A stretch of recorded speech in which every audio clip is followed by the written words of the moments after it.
The stories contained in this podcast are the recollections of the guests we've invited onto the show. We are an outlet for people to share their truths, and we accept no legal responsibilities for the stories contained herein. I'm Kendra Sheets. And I'm Rich Gill. And this is Enough, a podcast that aims to shine light into the darkened corners of the music industry while discussing the ways we can and should improve ourselves and, in turn, our community.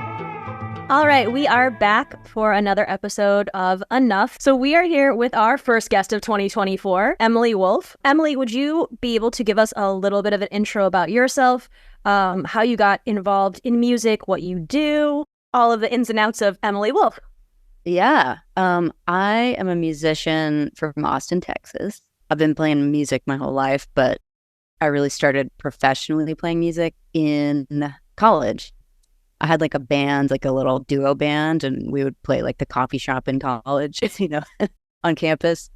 And then I entered Battle of the Bands and I won. And so I was like maybe I'll just try this. And because I always wanted to play music and be the front person of a band. It was like something that I really wanted to do, but didn't know or have the confidence to do it. I didn't know how to even start because I don't have family connections in the industry. Like my parents aren't really musical. My sister loves music, but isn't, in it. And so I just kind of grew up with my door locked and my guitar loud, But yeah, I guess after that, I started playing around Austin, and then it kind of snowballed from there. I started out as an acoustic act, and I got sober and I became very rock, and which is interesting because sometimes it's the opposite. I was going to say, it's funny how you kind of flip the script on that one. Usually it's the opposite. I mean, I was just straight up singing sad songs and then got sober. And then the thing that was the most healing to me was just ripping on guitar so loud. And so that is kind of how I got into the rock world. And then things just kind of picked up from there. And I started going on tours. And yeah, I tour all the time in the States. And I'm going to do my first European tour next month. So that'll be fun. How exciting. And not to name drop at all, but who are you going on tour with? I'm going to be supporting the Gaslight Anthem, which is, they've been one of my favorite bands since high school. And I'm Brian not familiar. Could you tell me more about them? Just kidding. I own like 9 t-shirts. I mean, I definitely still consider myself an up and coming act, and not for long. Thanks. Yeah. It's been like 10 years of just straight grinding, and I'm hoping that this year will bring some exciting things. But yeah, the music industry is so up and down. You never know what's going to come. And there's not that one thing that's going to break anybody out. I feel like there's this kind of fantasy where, TV shows and movies have told us that there's one thing that's going to blast you out. And then overnight, you're going to be the biggest sensation in the world. But it's just not true. It's so funny. One of my favorite sayings is like, oh yeah, it took me like 10, 15 years to become an overnight success. Like Yeah, totally. grinding it out in coffee shops and basements to be that overnight success.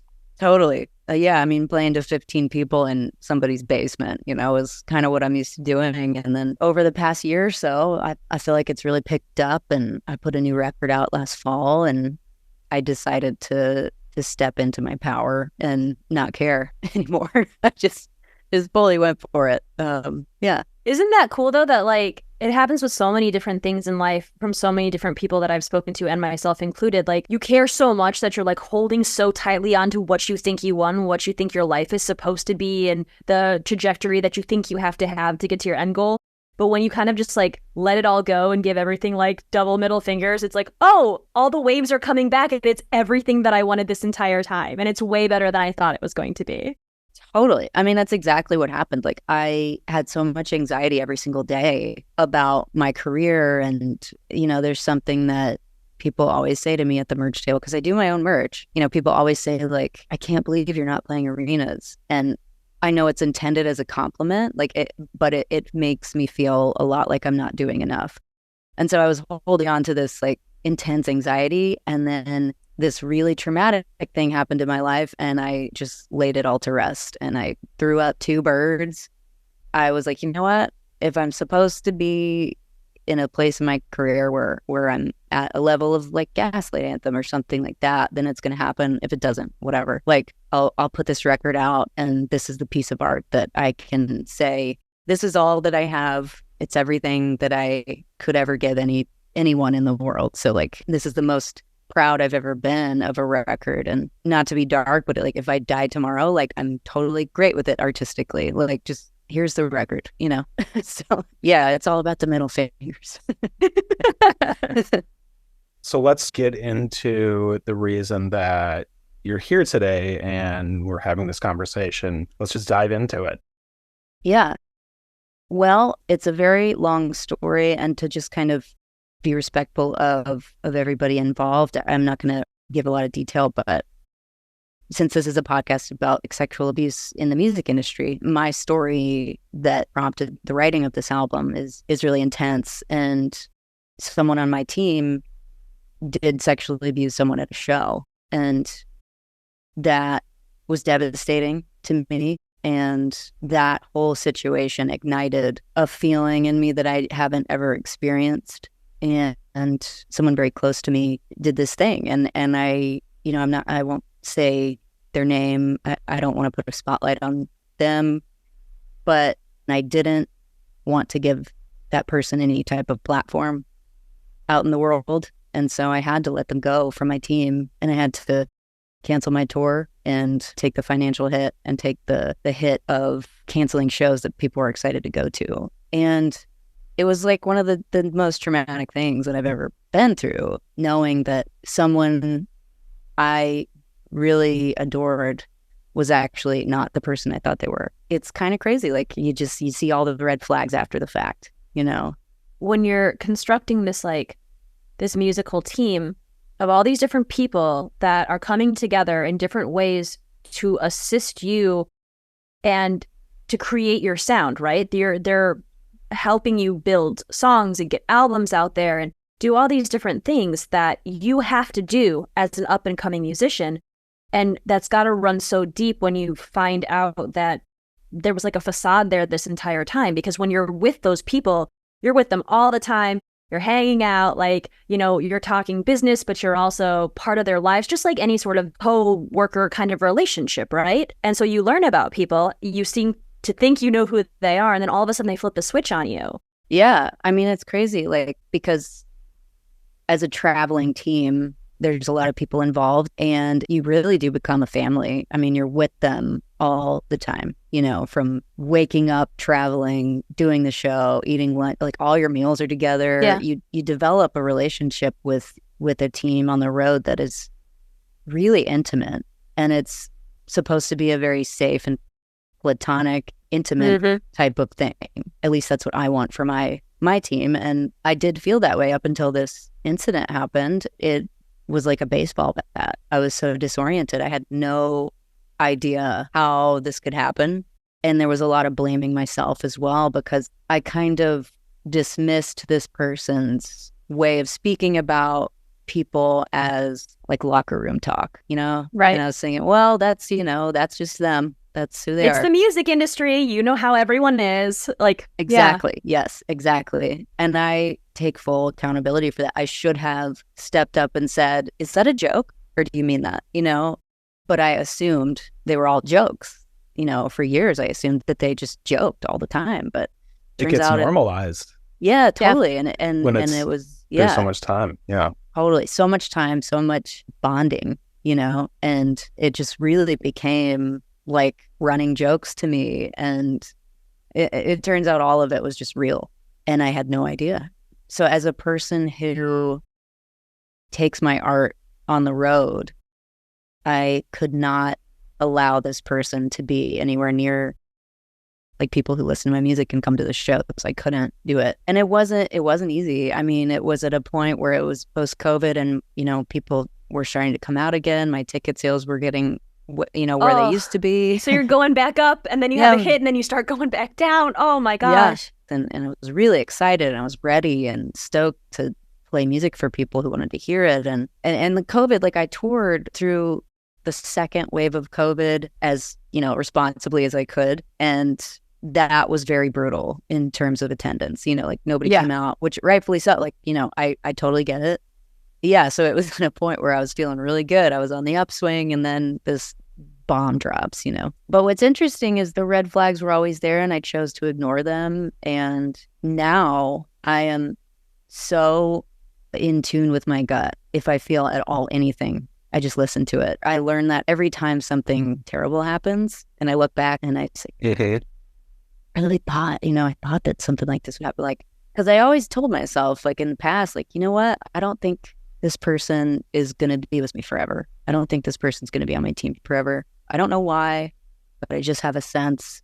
And so, yeah, and it was totally true. And I mean, it was devastating. But yeah, I mean, that's the story. And then I the only way I knew how to process it was to write about it, because I'd never experienced like a split 50-50 of anger and devastation and sadness. Yeah. Like it was just a weird mix of grief stages all together, I mean, immediately, like the day that I let this person go, I sat down here at my computer and just started writing a record, and it came out in like 2 weeks, which is crazy because it usually takes me about a year to write a record, and everything that happened just fell out. And I don't know, it was a really interesting experience. So like, I think I really wanted to like come on here and tell my experience, because the way that I was able to heal from this is someone who didn't witness sexual abuse firsthand, but I saw it happen and saw the effects of it. The way that I healed from it was to make art and share it. And I feel like if that's something that victims can grasp onto, then like, maybe that would be a gateway to healing for other people. One thing I want to go back to for a second that Kendra kind of talked about a minute ago was, when you're in a band situation, there's all these people from like managers to booking agents to sound people, actual band members. It is like a family or as Kendra said, like co-working environment. The one thing with rock and roll is there's no HR department. Like you are the HR department. So you can't, there's no place to report when something like this happens. It's kind of on you. Were there discussions with other people on your team about this? Or were you just like, when it comes down to it, like, I'm accountable for all of these people, so I'm just making this decision. This is what's happening. I knew like way, way deep down, you got to let this person go right now. Got to trust the gut. Totally. And the thing that was tough was, we had shows booked already. And like, we were literally on our way to one of them when I found all of this out in the van all together. And the experience that, all of the years that I had this person on my team just came flooding back, and I didn't want to let them go because of all the good times we had. Right. But I had to completely set aside my nostalgic kind of emotions and do what a boss would do. And that is like, shows off, all of it's off. And I was with one of my close friends on my team, and yeah, I called my dad. I called several of my friends that I feel really close to and respect, and who are really like leaders. And just like, what do I do?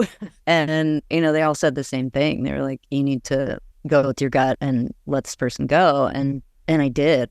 And it wasn't easy. It was like losing a friend and a family member, but also finding out that friend and family member was not at all what I had in my heart and mind about who they were. And yeah, I mean, I did talk to one of my band members, and he said, so you're going to fire this person? It was right outside of like a Houston venue. And I said, man, I don't want to. He's like, Emily, you have to. And I was like, yeah, you're right. I can't.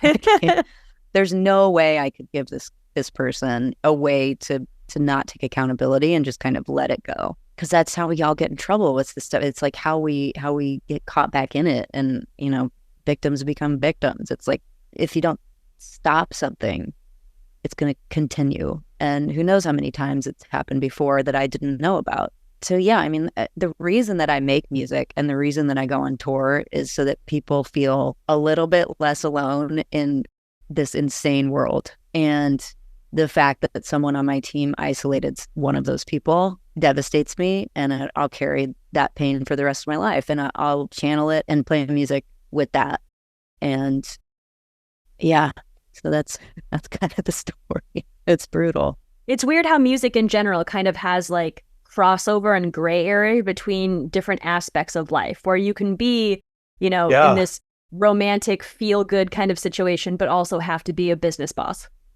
Yeah. And it's hard to find people to be on your team who understand that you have to be both of those.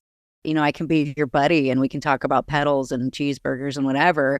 But if I say like, yo, like, please don't play that on this song, like you gotta do Listen to me. Yeah. So it's like, it's hard to find people like that, but I've been lucky enough to find those now that, the team has kind of bled itself of toxicity. Yeah. And now it's great. And for a long time, all I really wanted was revenge and justice. And you sound like me. I really did. I love those things. Honestly, revenge is dope. Like, oh, it's so good. It hits you in the core at like a deep core that nothing else can, like an itch deep inside that nothing else scratches. But sweet, sweet revenge. Sweet. I know. But so like writing the album was for me the justice part, but the revenge part came actually last week for me, which is really cool. It's a very cool story. Okay, so to tell the story, I'll set the stage. All the touring I do, we spend all the time in the van, and most of the time in the van, and we play a lot of music. We play Metallica Mondays, Tool all the time. Just and like I had this memory of driving through the desert with my team and playing Tool, and we listened to like so many Tool records. And last Tuesday night, I got a text from Adam Jones, who's a guitar player in Tool, and he said, "Hey, if you're in town, do you want to jam with us at the Moody Center, which is like the biggest venue in Austin?" And I was like, yeah, I do. What should I learn? And he said, well, learn the song The Grudge and we'll play it all. Like, you play it all with us. It's 8.5 minutes. And I was like, oh my God, okay, yes, I'll do it. And so I stayed up all night learning it. I love that it's called The Grudge too. It's just like so poetic. Right. But like, yeah, and so Tool, the person that caused all of this chaos, their favorite band is Tool. And I know that they were at that show.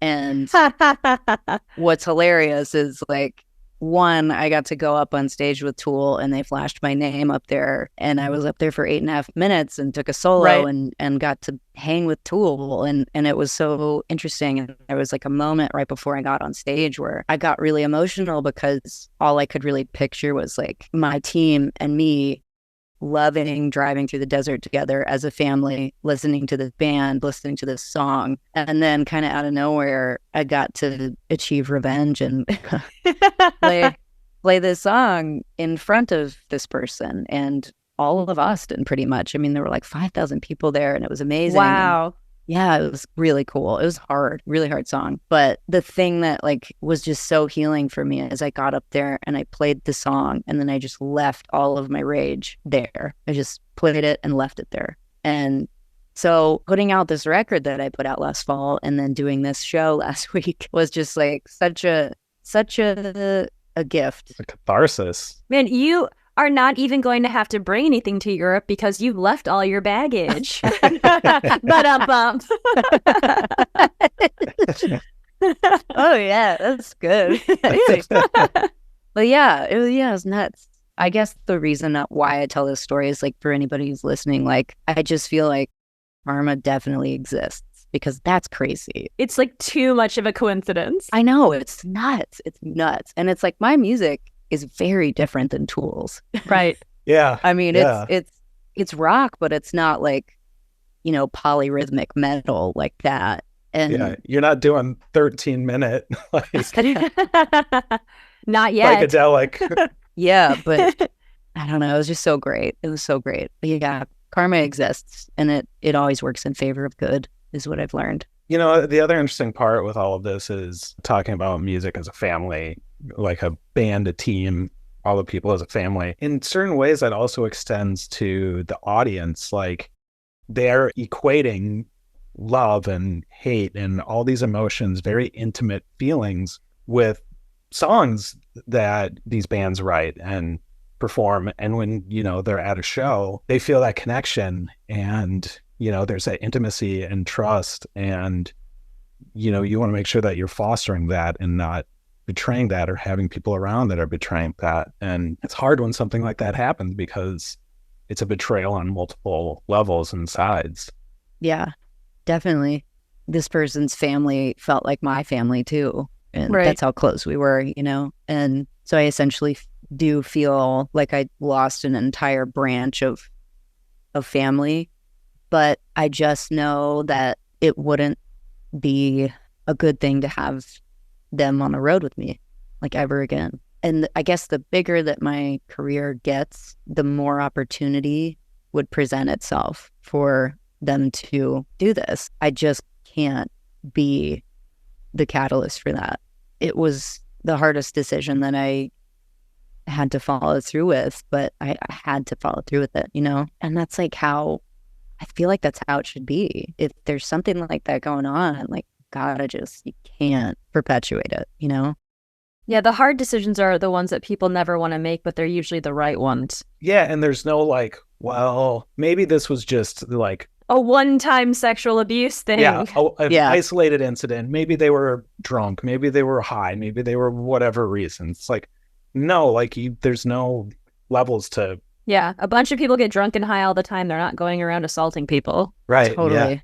Yeah, totally. And it's like, I just knew that all of it was, you know, I believe victims, and it doesn't do anybody any good to be like, well, maybe they're like, why? Nobody would Right. make it up, you know?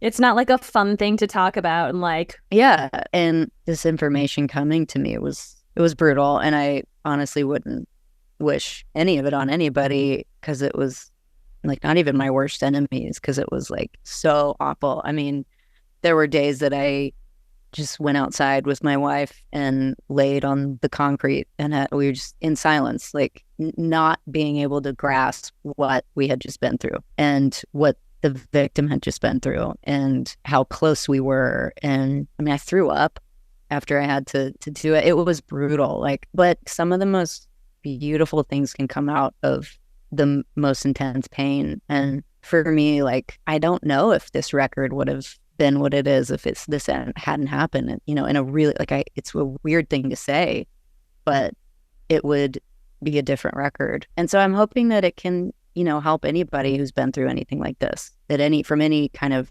viewpoint, you know, whether it's firsthand, if you're a friend or a family member of someone who's experienced it. I think that's kind of what I really want to do, is just help people heal from the pain that I know I went through. And I can't imagine that I'm the only one who's been through this. So it's, you know, a universal thing that we have to talk about, because it's everywhere, especially in music.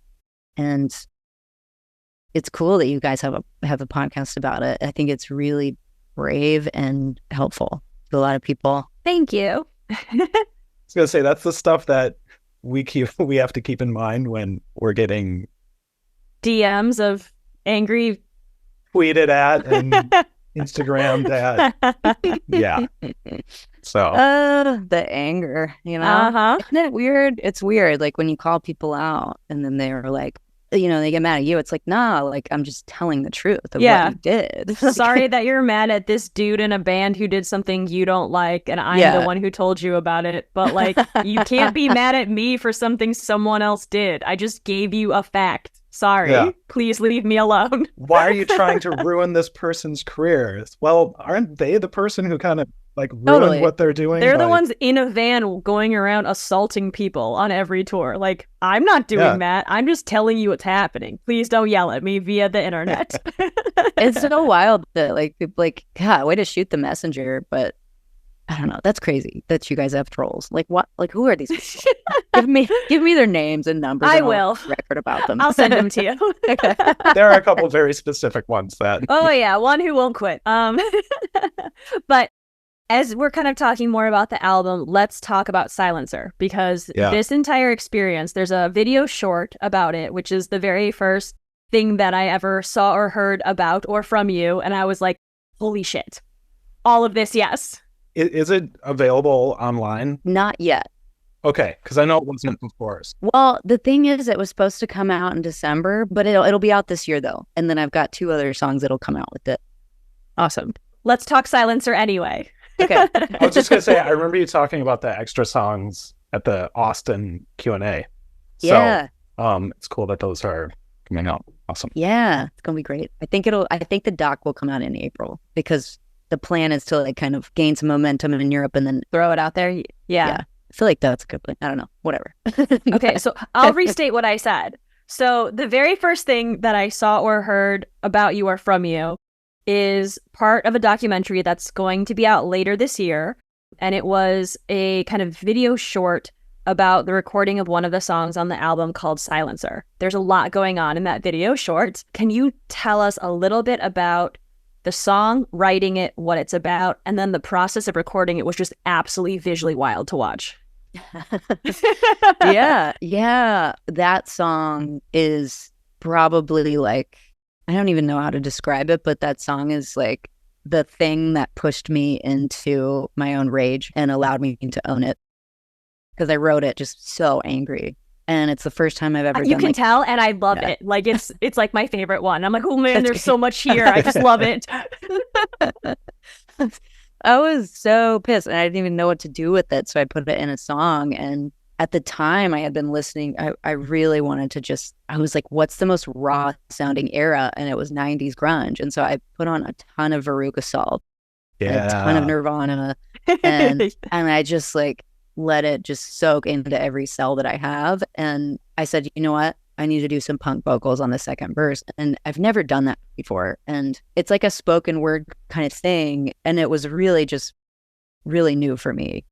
And in order to kind of, like I was doing vocals on that song, in order to get in the headspace of getting the right take, like I had to be so angry. And when I was letting this person go from my team, I got a recording of it in case I needed it for any future evidence. And in the state of Texas, it's legal for one party to record without the other person knowing. So it's legal. But I got a recording of it just for me, just to have. It's not anywhere out there. It's just for me. And so I listened to that recording and I listened to their justifications and their lies and the shock that I would let them go. And it put me right back in that moment. And I'm getting chills just thinking about all of that. Yeah. I'm just like, oh, I'm also angry by default. Well, it was just crazy, like, because I produced the record myself and I've never produced before, but I knew that like these songs are not gonna be what I want them to be if anyone else produces this. So I have to do it. I have to step up. I have to do what a producer would do. What would a producer do? I took a page out of like a method actor's book and I listened to this recording to make myself so angry, and it worked. And like I also really wanted to get a straight jacket, like really bad, to do the vocals so that my lungs would feel compressed and that I would be just like so just raw. Turns out I couldn't afford a straight jacket, so They're expensive. They're so expensive. Yeah. They're like $400 or $500. And so anyway, I had a friend who was with me, like gaff taped me around my chest. Like I was like, tight, dude, as tight as you can. So like she did. And this is all in the video, by the way. Like you're watching this happen. And it's so interesting, but also off-putting to see you just sitting there, back straight, completely like binded together, leaning over towards like a microphone. And aside from that, you also, there's footage of you, like you can't hear what's being said, but of you listening to the recording and like you can, there's one point where you're just like I'm shaking. Yeah. It's such a visceral response. It is. Yeah. And we had to kind of keep it vague. So I'm not sure that people will understand unless they hear this podcast that's what I was doing. But yeah, I mean, I was shaking because I really felt like I was in the room back with this person. I mean, and I wanted to feel like I couldn't breathe and like I was also somehow being like hugged because I was so out of my comfort zone that I had to be compressed somehow. And the only way to do that was with gaff tape just super tight around my body. And that's how I got the take, you know? And it was crazy, the aftermath of that, because I didn't, it's like, what just happened? Like, I had to go to the bathroom and just like sit there and just like be where I was for 5 minutes and remember like, okay, I am here. That was in the past. And Right. now the take is gone and it's good. You know, like I'm excited for people to see that because there's a lot of things that you can do as a producer that are just weird that a lot of people are too afraid to do. Again, like this thing happened to this person and to me, and the effects of this person's actions were just like the ripple effects were so far. And I just decided to not be nice anymore about it. And the way that I got justice was writing songs and putting them out. Everyone processes trauma in different ways, and yours happens to be on tape and on video where people can kind of see someone going through that and, you know, maybe feel like less alone in a way, or this is how I process trauma. This is how this person, like, we're all different in how we do that. So it's a really cool thing that you're putting that out there, being so raw and vulnerable. I love rawness. I think it's like the most authentic thing a person can be. And the director, Jen Parkhill, of this documentary is a very close friend, and she, you know, knew the entire story. And I didn't even know that she was filming certain parts because she was so like stealthy about it, and felt like it's weird because I knew she was there, but I didn't feel scared to disclose anything. And that's a really rare thing in a director and a producer. And it was just so cool to work with a buddy. And I think it felt like having like rails that I could hold on to if I needed to, but I didn't have to, you know. And Jen and a couple other people, you know, my wife and I told them about this experience, and they really restored our faith in people again, because for a minute there, I was just not having it. It gets rough. The trust is like out the window with everyone.